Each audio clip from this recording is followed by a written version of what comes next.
Welcome to Disrupted Science, the occasional conversation between the authors of the upcoming book, How the Internet Disrupted Science, now available for pre-order. Please do, if you haven't already.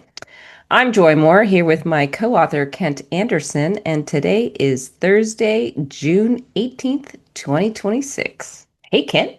Hey, Joy. How are you? I'm well. Good. How's it But going? how's it going is there's a lot of mosquitoes, but Oh, I'm not here to complain, but I do live in the swamp. mm-hmm. And so I like to go You live in the outside reflecting pool?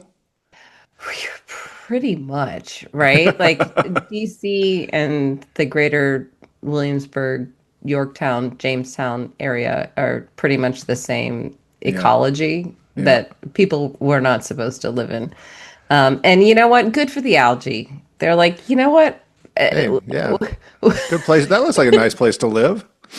They moved Yeah, right on in. it's But if it's anybody called knows DC, it's like you don't open up a big water feature in the middle of summer.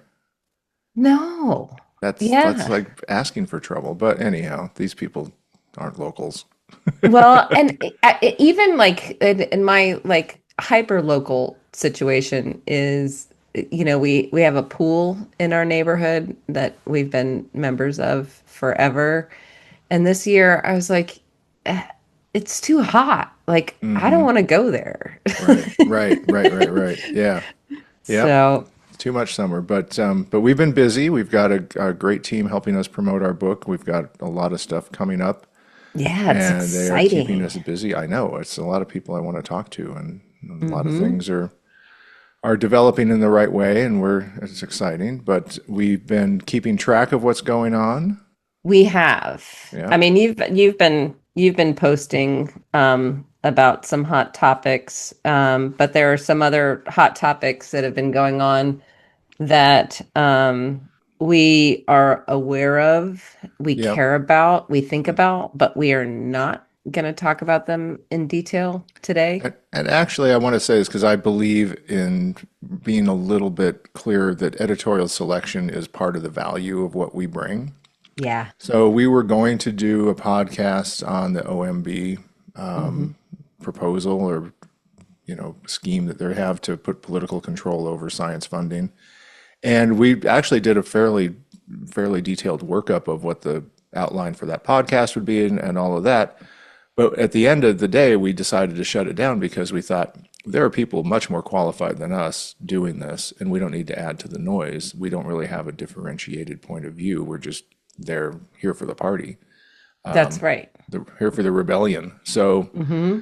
so that's this is part of editorials. A lot of I've even said this in posts on the geysers. Like there's nothing today because that's part of the value. You pay me to not do things every day sometimes. So Yeah. there's nothing to do. No. Yeah. Yeah, that's right. But I guess I could just editorially say the Yes. OMB is yeah, Project 2025 coming through.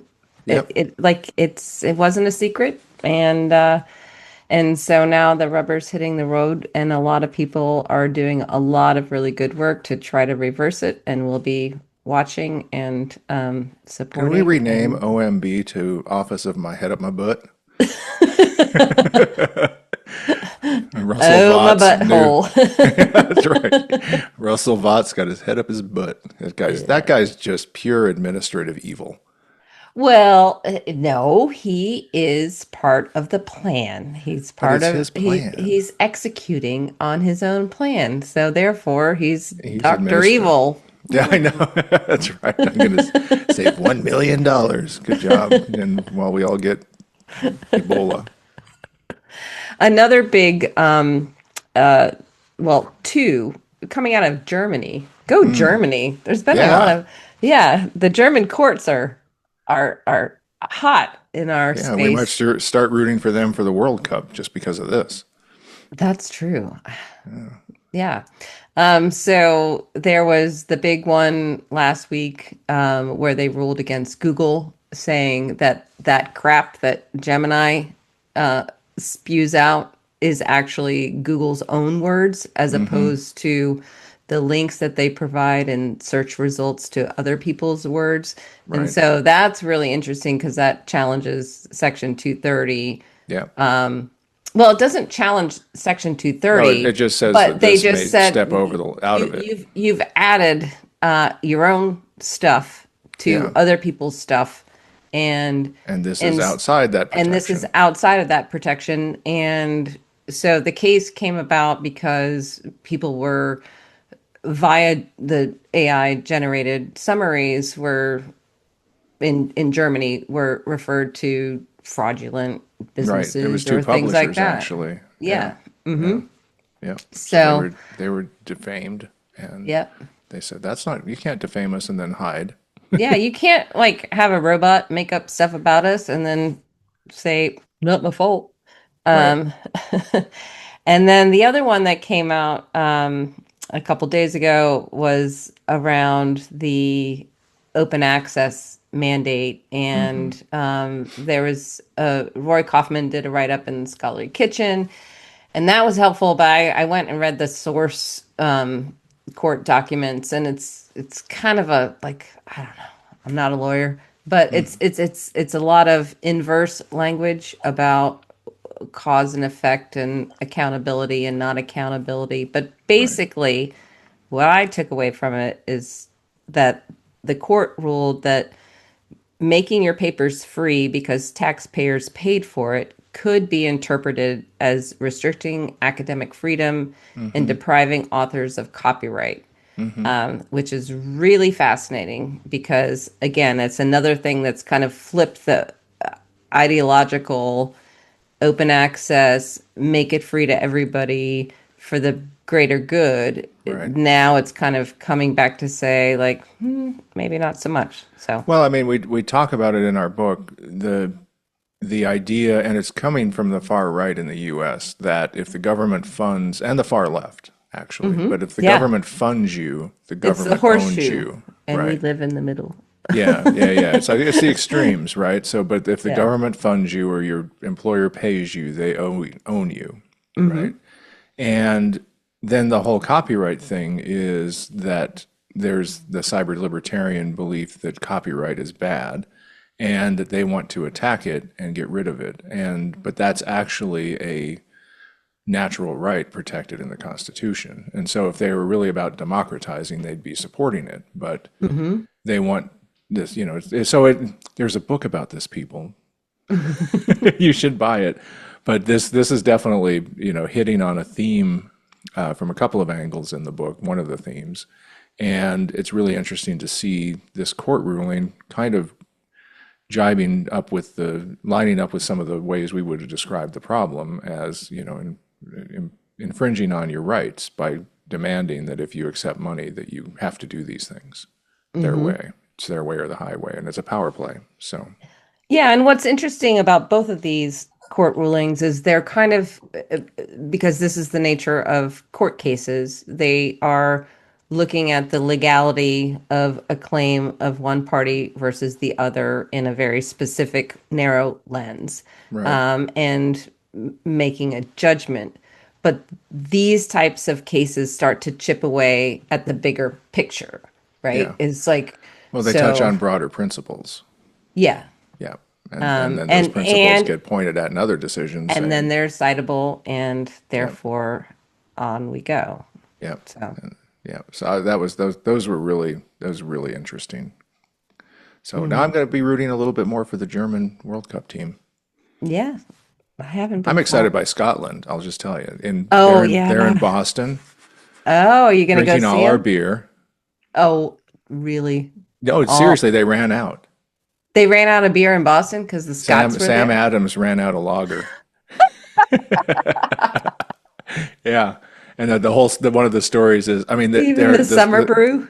Yeah. the Scottish tourists are, I mean, they're doing, bagpipe Wow. tattoos through town, and they're putting, Nice. traffic cones on everybody's head and traffic cone hats. It's a blast. But the big story was, we're out of beer, people. So, you're going to have to start shipping it down from Canada, I guess. We're going to have Molson for everyone. But the Scottish people are so funny. They're like, yeah, they had beer, but it was Bud Light. Yeah. Oh, no, no, no, no, no. That's not sufficient You for know my what? Scottish beer appetite. No. I mean, Sam Adams should have thought of that. They do have the brewery right there They do. on the Yeah. wharf. You Yeah. know, they could have done a special World Cup batch I for know. And a everybody. Scottish ale. They have a Yeah. really good Scottish ale in their back Huh. pocket. I know it, but they didn't. So shame on you, Sam Adams. And yeah, and then the tall ships 250s coming in too. So Yeah, they're now they're gonna have a coming. bunch of thirsty sailors coming in too. Yeah, This yeah, they're place is coming. gonna be like very 18th century pretty soon. Well, they're coming down here next. Oh, are they? Yeah, they're coming to Norfolk. Oh, nice. Yeah. So, Well, yeah, stock up on we're beer, gonna have Joy. I will, and I'm gonna sell it in the street. All right. So we Okay. have some of the hot takes about these things in the on the geyser, and we'll be continuing to do that. But buy the book, and you'll see it how this and so many other things knit together because it's still so fascinating how much how how accurate our book is. But anyhow, but one of the things we're going to talk about today is a favorite topic of yours and a chapter that you spearheaded in the book. But it's about the impact factor and trust markers and metrics and scholarly publishing. So without further ado, Joy, let's talk impact factor. Let's do it. I've never been readier.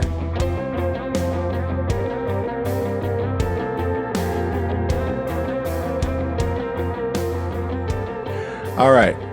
So, quantification as a proxy for qualification in scientific and academic publications has been around for a very long time. Do you want to take us through a little bit of the history of that? Yeah, and I won't, go into all the details because most of the people who are listening probably know, superficially about Eugene Garfield and his work in bibliometrics and creating a way to uh, count citations. But they probably don't know why he did it. And we did go into some detail in the book about that. Hmm. And what I found through the research is that it was very interesting. He was looking for a solution to a practical problem. He was interested in indexing. He wanted to understand relationships between publications and the idea of hiring human indexers to evaluate all these papers and create a ranking for them or to say is this important or not was financially implausible. Hmm. Instead, he took a step back and said, hey, there are already indexers out there, Hmm. and those indexers who are choosing which papers to cite are the researchers themselves. Right. And so let me sit back, watch what they're doing, Hmm. count it up, Hmm. package it up, Yep. and sell it back to the people who care. The people Yeah. who care are the publishers and editors who create the content and the consumers of the content, the Yep. librarians and the subscribers. And voila, you know, the Institute for Scientific Information, which sounds very academic, Hmm. was very commercial from day one. Hmm. And he did a great job. But he wasn't the first person to do it. And, people have been liking to count citations and words and bibliographies and indexing for a long time. And Yep. there was a Sparrows. yeah, there was a Belgian lawyer named Paul Marie Helene Utley, who decided that he was a lawyer, but he Mm. apparently wasn't really good. And I guess when you're a lawyer, you have to read a lot of citations. And he was like, you know what? I'd rather hang out down here in the citations Right. than use them. Yep. And so his first published work on this subject was an essay entitled "Something About Bibliography." He kept the working title. Yeah. And that I'm, was in 1892. whoa. So that's I don't know, 150 years Yeah. before Garfield. So Well, no, anyway, no, no. 50. no? Oh, 50. Yeah. Yeah. Yeah. So you got the 21st century brain twist going. You But know that what? is the best title ever. I Yeah. mean, something about bibliography. I'm going to title a post in the Geyser sometimes like that in honor Yeah. of Mr. Audley.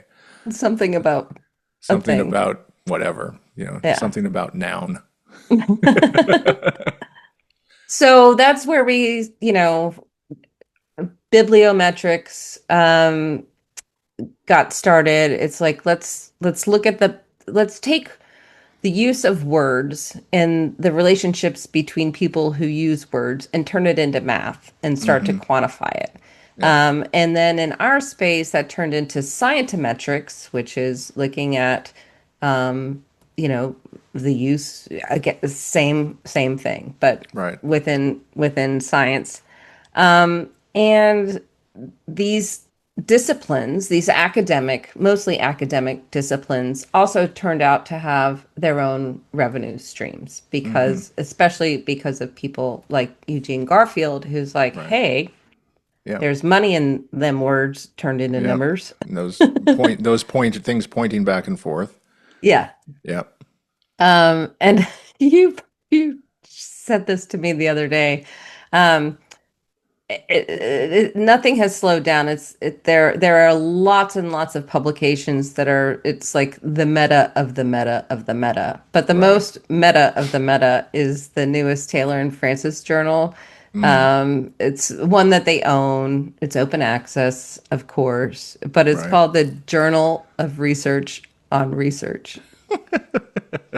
And I'm like, "Oh, okay, Yeah. good, good for you, good for you guys." The Journal of Navel Gazers. I love it. But you have to hand it to Garfield. He Yeah, named it. I mean, he went full commercial, which I think is a good way to do it because it helps preserve independence. But also, he was a branding genius, right? So the Institute for Scientific Information sounds like okay, that's an it, institute. it sounds like an It's academic endeavor. unassailable. Yeah, Each word, you're an institute, okay, scientific, okay, information, okay. Put it all together, even better. And then he calls it the impact factor.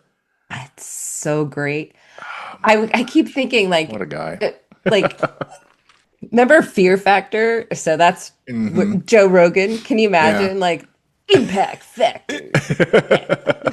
I'll write it The up. battle of the citations. Who can get the most before you drown in a swamp, you That's know? right. It'd be more like hungry, hungry hippos. Right. But the one thing that's interesting is the era it emerged in, right? So it Hmm. emerged in an era where the scientific record was fairly well managed. Yeah. There were a lot of constraints on publication for a variety of reasons, both economic and intellectual. There was a heightened awareness that government intrusion into science was a bad thing, and that Hmm. science needed to make its own way forward, both relative to the news media and to mass media and to the government and meddling funders. But that created a record that the impact factor could thrive in because those pointers were pretty few and far between relatively, but they were Hmm. also very carefully placed by people who were putting together papers that were very important to their careers and that they had one shot basically, Yeah. right? So it wasn't like they could just toss off papers. They didn't have, search engines so they had to seek out citations in the library. They were more carefully selected. And so it really made sense at the time. Hmm. And so I think that's an important temporal element that just helps the discussion we're going to have. I think that's really important. I like the way that you laid that out, um, because there were, before Eugene came on the scene, there were already, thank you, indexing services to, you know, to say this is what has been published, right? Right. And librarians Index would use Medicus that was index around. medicus, yes, Yep. and then in different other specialties, Right. and so you could see what was published, and that Right. would help you navigate to the library to pick something off the shelf to read Mm-hmm. outside of your normal, subscription reading. And what he did is like connect the dots. It's like, well, Right. this one did this one and this did this thing. And so therefore I'm going to build an infrastructure on top of it Yep. with my own formula, which is, and I think we're going to get to it, but yes, and it was a closed circuit Yeah. because there And it was were a all solid foundation solid that he was building foundation. his scaffolding on. Yeah, there were only so many researchers or readers of journals who would have access to those journals, mostly Mm-hmm. because they had a job and their library paid for it for them, or they had a personal subscription, or they had a society membership Right. subscription. And I think it's important to point out in this context, we're talking about researchers more than practitioners. Mm-hmm. Practitioners consume Yep. more information than they produce. Right. So set that aside. But yeah, there are only so many pages that these journals could print in order to stay economically viable. So you had Right. a page budget. So an editor's job and an editorial board's job and the reviewer's job was to decide what not to publish in order to keep within that budget. Right. And even accumulating the citations for a paper usually was a manual process. You would have somebody who, I remember going out and doing field work where you would see researchers, they were working on a study and they would say, these are the papers, and they would, cross them so they would keep track of where each one, these are the studies that I'm going to cite in the paper, or at least are candidates for that. So they'd be collecting them over time. They wouldn't have a search engine or now an AI say, give me all the references that I would need for a paper on this, or, find, or, just throw references together without reading them. It was a careful curation on the researcher side of citations as well. Yeah, so Garfield's idea of tapping into the human brain power and capturing it and monetizing it was a really smart idea. Yeah.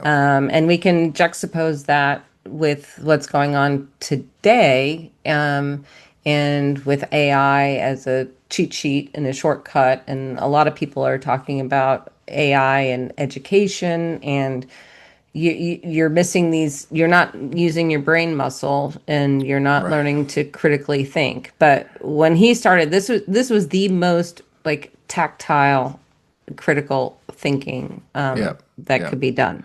So when the constraints on publishing got disrupted by all the different things that we talk about, we know disrupted it, right? So pay to play publishing, quantity over quality, cascading portfolios, pop-up journals, special issues, all of those things, and then AI generated citations as well, and indexing of other things like preprints. Then you have a flood of citations of more dubious quality.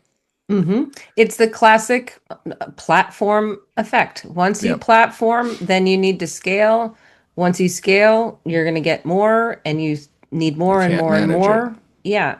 And I know that, we should recognize that Clarivate has a master list. They do choose who to index. But just But even saying, inside of that, if you're a big publisher, an established publisher, and who's known for quality, and you start to extend your portfolio, there's probably a good chance that anything that you do is going to go into the mix. yep. And the mean citation level across the board is one. Yeah. So So, so explain what that means. well, so in my mind, and maybe I'm mathematically dysfunctional, but in my mind, what seems to be happening is that if you have a portfolio that is a little bit friendly with itself, but Mm-hmm. not so much that it's going to flag anything at Clarivate, you can nudge that number up to a mean of 1.2, 1.3, right? Mm-hmm. You can just have, and we've heard anecdotally of publishers and editors who will say, yeah, this is a great paper, but can you just put in two more references to a Yeah. journal, to this, our journal, this Yeah. paper from our journals, or these papers from our journals. And so you just do that a little bit, just a little bit of citation fairy dust. And all of a Mm-hmm. sudden you're above the mean. And then you start to get what we've been hearing, which are lists of top journals in fields that don't make sense to anybody anymore. They don't reflect the actual market because they've been sprinkled with that, citation dust. Mm-hmm. And they jump up the rankings in a way that doesn't make sense to people in the field. Yeah, it's changed so dramatically in the last 10 years. Hmm. I've been to, I can't even count how many editorial board meetings, for especially for society journals. It's like, how do we get our impact factor up? We'll publish Right. one more review article you know, and some people, editors have been caught out, saying you need to, could you please cite this, like you said, to Right. just give us a little boost. But that was so much more innocent Hmm. than it is today. And those And we don't know editors, how programmatic it is today either. Like yeah, actually processing references into papers or AI, papers. So we know that it is programmatic. We don't yeah, know exactly how it's done and to what right. extent, but that is obvious. Yeah. Yeah. So one other thing I wanted to just talk about to get out of the way, and because we have our own list of things on our mind, but there's a lot of griping about the impact factor in academia, and it's legitimate in a way. It is supposed to be a measure of the centrality of a journal in a field, kind of, how big a water cooler is this for researchers in that field? What are they Hmm. talking about, and how big a water cooler is it? Where's the party in this field, basically? And that's fine. It works like that, but it's been, misappropriated by tenure committees and individual authors and institutions and others to be a sign of prestige or quality or any things like that. We agree that's a misappropriation, I think. Hmm. We think you guys should stop it. We think you should talk to journal publishers who are smart enough to know that that's not what it is and listen to us, please. Which is another thing that we keep running into is that everybody thinks they're smarter than people who do these jobs, but Hmm. and don't want to talk. Just email us. We'll explain it to you. But so we agree you should stop doing that. But the problem is really more that we want to talk about in the scientometrics aspect is that Clarivate looks like they're kind of ignoring the erosion of their own product. Yeah, and that's what really jumped out at me when the press release came out the Hmm. other day. I was like, great, I'm so interested in this. I want to know, like, how are they tackling all the things that are going on in scientific publishing today, Right. and how does that factor into this release? And to be sure, this is it's a product release, Hmm. right? This is the 2026 version of this product that's up for renewals. This is all about money. Hmm. At the end of the day, Hmm. they're privately held, right? Yeah, they're privately held. Yeah, Yeah. they're for a privately held company. Yeah. Oh no, no, they're public. They actually no, they went public. Did they? Okay. Yeah, yeah, yeah. That was Yeah. yeah. There's been so They've many got so much. back and forth. There's so much I financial can't keep up. shenanigans with them. But when I It's all good. yeah, so when it came out the other day, I was like, okay, great. What are they talking about? Like, how are they dealing with what the rest of the industry is trying to deal with? At least the ones on the good side are Right. hand wringing about, bad stuff, and the bad guys are Yeah. making more money. And so Twirling their mustaches. right. but if you look at their press release and their marketing site promoting the new JCR, they talk about it's just the it just made my heart sing. It's just the buzzword salad of doom. Uh, transparency. We're transparent. Yeah, if you buy our database, you can go in there and look up the numbers yourselves, right? Hmm. Publisher neutral. I don't even, what is, why is that a selling point? They don't, yeah. Because they're an outside, like, It's fads. It's I, buzzword I, salad. I think they just made that Yeah, up. it's just And then, croutons. Just croutons. Don't be distracted by the croutons. okay, all right, good. But then they did we're in our sixth decade of trust. So keep trusting us. Like, I don't know. I think the Have I last ever 12 let you months, down? Yeah, actually, yeah, but you're asserting trust, but we've got a different opinion. I mean, that's the funny thing is that they, never trust anyone who, A, never go to a second location with a hippie, and B, never trust anyone who says, trust me, trust me. right? Yeah. Yeah. Yeah. And And then then what of else? course the other thing, and they've been promoting this for years in response to the naysayers. It's like we made this brand, we created this number, but use it responsibly at your own risk. Please don't what? Misuse it. Like Yeah. why Well, why why yeah. would they care? They're getting paid no matter what. Right. Well, yeah, it's like the drink responsibly thing, right? It's like, and I think maybe Clarivate's running out of beer Ugh. because, as we talked about earlier, because what they're selling now includes fake citations, fake papers, real citations to fake papers, real papers. These is what you put together, and I love this list, so I'm grabbing it from you. So fake citations, fake papers, real citations to fake papers, real papers citing fake papers, paid for authorships, author appropriations, journals that are now pushing OA in order to make themselves easier to be cited by people using search engines and stacking their citation list with freebies so they look like they have more. And AI grabbing those same things to drive citations because AI doesn't like paywalls because AI hypesters are cheapskates. So, Yep. is that a There's fair assessment of your wonderful list? Yep, that's a rundown. And there are more. And to be sure, we should not anthropomorphize AI. Nope. Bad people using robots are Yes. are creating papers and citations out of the free stuff more than they are out of the not free stuff. Yeah, I'll even go further. Bad people using software. Correct. Yes. Yes. Yeah. Yes. Strip it down because there was an Yeah. article that a friend sent to me from Nautilus where the person was talking about, the intelligence and, the constraints on the intelligence of these machines and all that. And I said, if you took the word intelligence out and put the word utility in, it Hmm. would all make sense and also not be creepy. Right. If you want to talk about the utility of these machines, Mhm. that's a different thing. If you want to talk about artificial utility or just utility, but again, casting it as intelligence when we can't. I mean, it's just what's so funny is it's so stupid to do that. Yeah. The But irony is yet, so deep.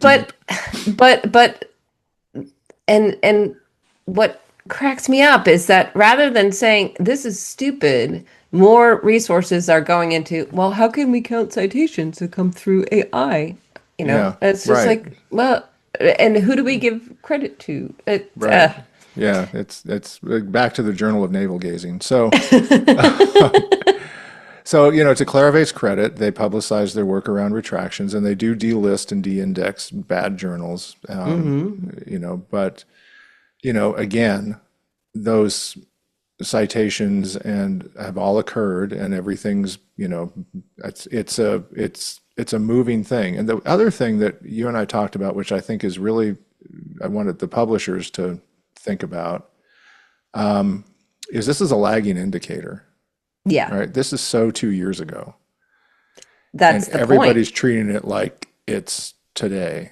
Like this is the current or two or well, I mean, I'm trying to think of the whole lagging thing as 2 or 3 years, but at the end of the day. But It's 2 years over 3 years. yeah, Yeah. yeah. But it's just weird that we accept that. Well, I mean, I know so it takes a while for citations to accumulate, but it indicates to me a fundamental weakness in this era of rapid data processing that of the product just conceptually. Like it made sense again when it was founded and you had a relatively yeah. that was pretty quick in the 1970s, right? Yeah, that made sense. So you're a scientist, you're working on a project, you do a literature search via Index Medicus Right. and Yeah. your local librarian, and you find a paper that is relevant to your research, and you either incorporate it in your research or you reference it as something that has come before. That's the whole point of citations. Right. It's either germane to the information, the new information you're presenting, or it's a callback to what has already been done before as a Hmm. shortcut to say that guy already did this and now we're building on top of it. So 2 to 3 years totally made sense because Hmm. that's how long it physically took to get new information included in a research project, but create a paper and get Right. it reviewed Do and the research. get it published. And so I think what we have now is that the product is, and I know that they've got a lot of bells and whistles within their product. So you can Hmm. interrogate it and do lots of different things. But Right. what we're talking about is the impact factor itself Hmm. and its global importance. And the world has moved on from that Hmm. in different ways. It's moved on in that people don't really care about the centrality that they were Hmm. trying to that they originally captured, Right. and that there are all of these other kind of attention metrics and things that have come into play. And I think that I don't know at this point that it's redeemable Hmm. to go back and purify the impact factor. I think it's a company squeezing the juice out of a hot commodity as long as they can. I think you're right. And what's interesting is that they, you look at, we're kind of on the outside watching the publishing world respond to the announcement that it's Impact Factor Day, right? Hmm. And you think about how easy it is for Clarivate to market this because they announce the release of the Boop, new impact factors, right? press a Boop, button. and watch everybody like scramble, right? Because the publishers freak out Yeah. among themselves, reinforcing the product. I mean, the number of LinkedIn and other posts that I saw where it's like, it's our impact factor. And then it'll spill out over months, right? It's going to, here's our new impact factors. The marketing teams get their artwork together and their social media team gets a plan together to announce or denounce their new impact factor, whatever they're going to do. Hmm. And then the publishers so they promote their impact factors. And so Clarivate gets all this marketing boost to keep their thumb on the market. And Yeah. everybody acts like they have to act like they care. But Well, and so and what has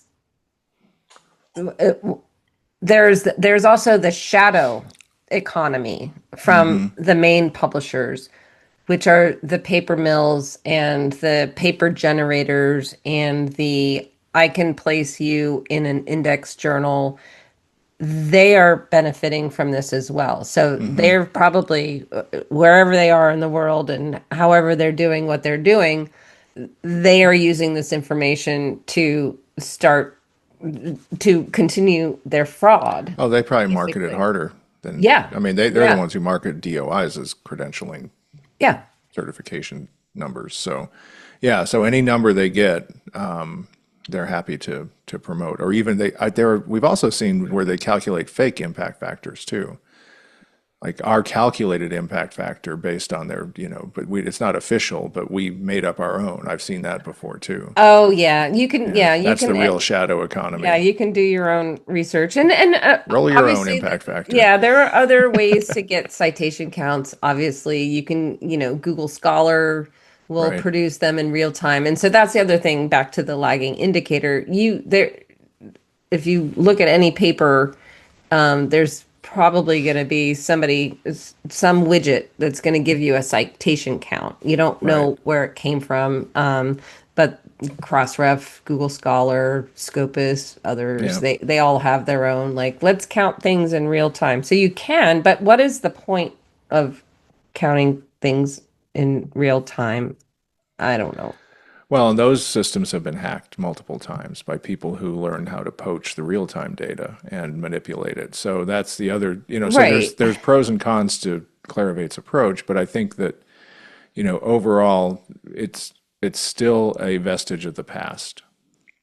Well, and again, yes, Relied on a scientific record that was carefully curated and very, very carefully carefully curated. populated. Yes, and this was a product that was built on top of that, and now it doesn't reflect I don't know, anything useful. Yep. So we'll be talking about this in the coming months. We've got some other perspectives on this, but we wanted to have a frank conversation. We were talking about it on the phone yesterday, and we're like, dang, we should have recorded that phone call. That was really good. So this is as close as we get. But Yeah. it's our effort to make you a little more aware of what's going on in the Hmm. trust marker and measurement space. From our point of view, Joy has written a great chapter, well, mostly written it's a joint effort, but Hmm. about this in our book. And there are lots of things in the book, the two, about Google Scholar and how it's been gamed. That still Hmm. makes me laugh. We have a good line in Yeah. that one. But anyhow, but let's move on to, are you ready to move on? No, I just want to say, as a put a bow on it, Mm-hmm. the metrics have been so important to this industry, and they're getting out of control. And I also want to recognize that there are other people. We're not the first people saying this by No, any stretch of the imagination. not at People, all. like you said, people have been griping about this for years, and it's like there's this need to find a new North Star. Mm-hmm. And so we're seeing some organizations come together, and we're going to create trust markers. We've seen bad people come together and say, this is our sticker, Right, right. And so what our interest in this is not about like who's got the brightest sticker. Mm-hmm. It's what is important, and what are we counting, and who are we counting it for? So, Yeah. Yeah, let's give it a hard think. yeah, Sounds good. All right, so let's move on to discoveries of the week. let's do it.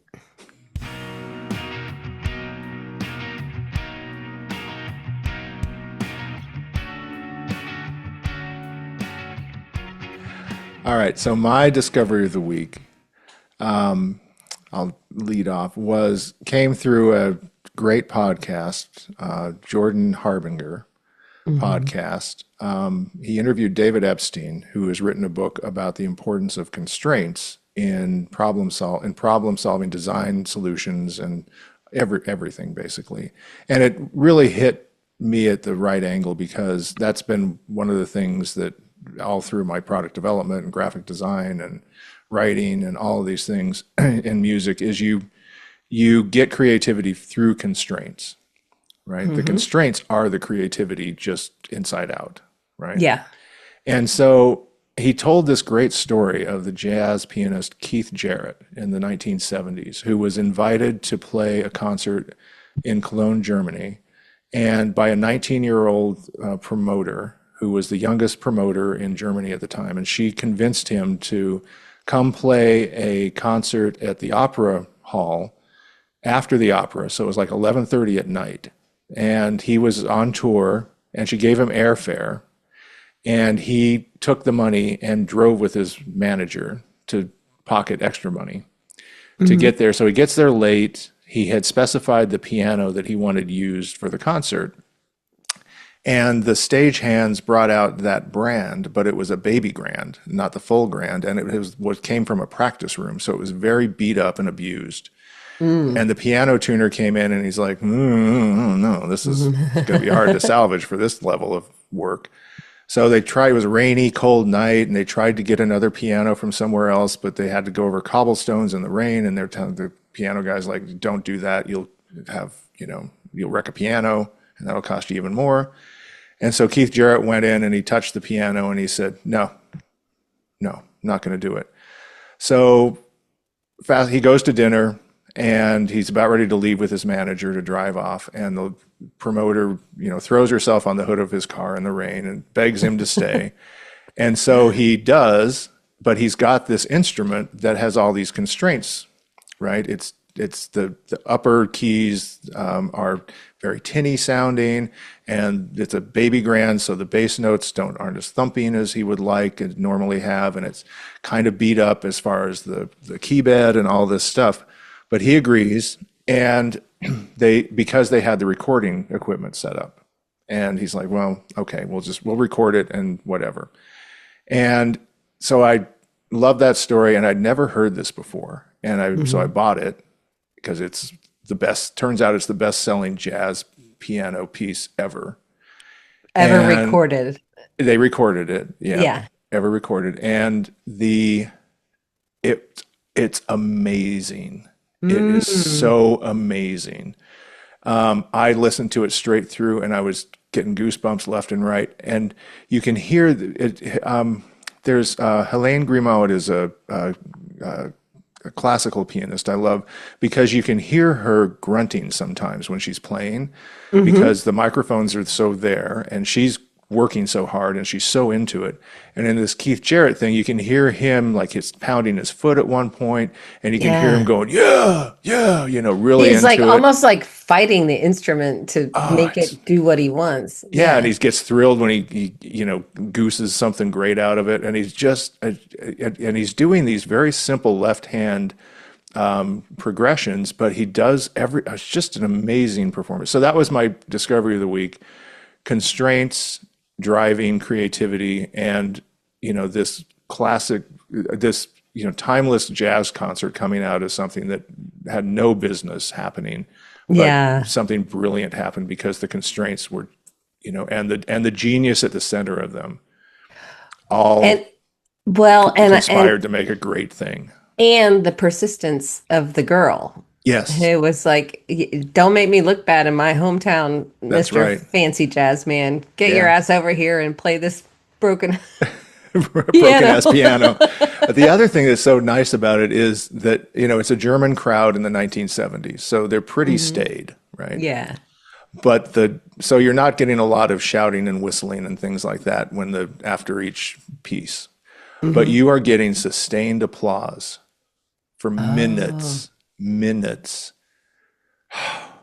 Brought tears to my eyes. It's a beautiful thing. So that was my discovery of the week, but you have one awesome. too. Well, my discovery of the week is also musical. Fast forward to today.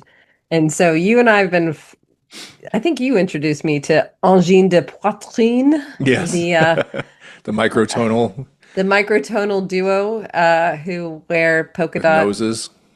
and masks. They're like the Banksies of YouTube music, I guess. It's like nobody knows who they are. They do this crazy stuff, and I think I was first introduced to them. It's like the way they play could not be reproduced by AI because Right. it's microtonal and very physical, Yeah. Yeah. and unpredictable. Yeah. But it sounds good. And so they've like captured the attention of the planet of music nerds. Right. And so, but nobody knows who they are. And we know that they're from Montreal and they only speak French and things like that. So the other day, my YouTube algorithm served up this most delightful little clip from a Spanish speaking guy. I don't know where he lives, but anyway, it was dubbed. But he was like, we solved the case. My girlfriend and I are totally like entranced with this band, and Right. we've been studying everything they've done. And we've been studying anybody who looks anything like them. Right. And so they patched it together and we're like, that guy is that guy with a mask on, and that one is a mask on. And these are all the clues, and this is this scientifically proven, Yeah. reveal of who these Look at his people are. feet. Yeah, he's like nobody else is going to use their feet that way. So that was wonderful. I hope it doesn't undo the mystique The of mystique. angine de poitrine, but I love that these young people were thinking about it and caring about it and looking at the details and listening and and doing that kind of research because they love it Yeah. and they just want to know. It's a So mystery. And we would have gotten away with it too if it weren't for you pesky kids, with you meddling kids. How do they you say should that get in French? yeah. Well, they should get a private concert, They should. They They should. should. They should get because they are clearly the biggest fans. The So thing is, the people that they identified, I've heard of mhm. that group. The lizard gizzard Lizard or gizzard people, yeah. yeah. Yeah. So I've heard of them and it's like, oh, okay.